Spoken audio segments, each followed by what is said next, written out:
The other thing that Troy Hill talked about is last year was his first year inside.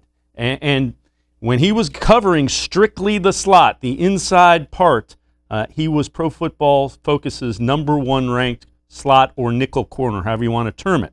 But he feels he can get even better because last year was his first year inside. It was definitely a transition for me because, I mean, the routes and things and, like, where I can funnel to my help and stuff is like that when I'm playing man or whatever, it all changed and things like that.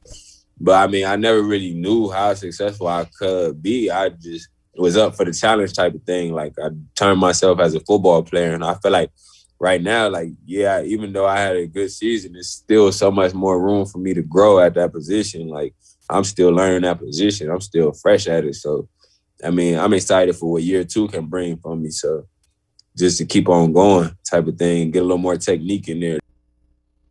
Let's bring Dan Labbe back in. And Dan, again, I mentioned it. Pro Football Focus ranked him as the #1 ranked corner when he's covering the slot. And he thinks he can get better. You got to love hearing that.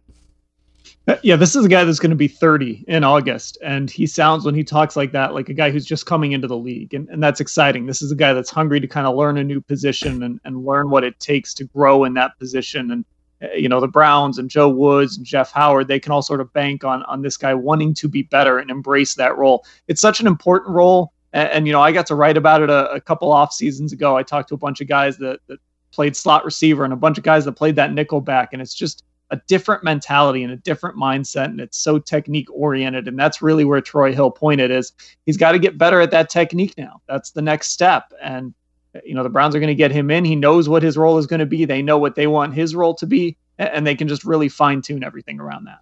Before we take a quick break, how refreshing is it? Everybody that comes in and talks says, I'm a football player. And that also is kind of a new thing from what we're hearing.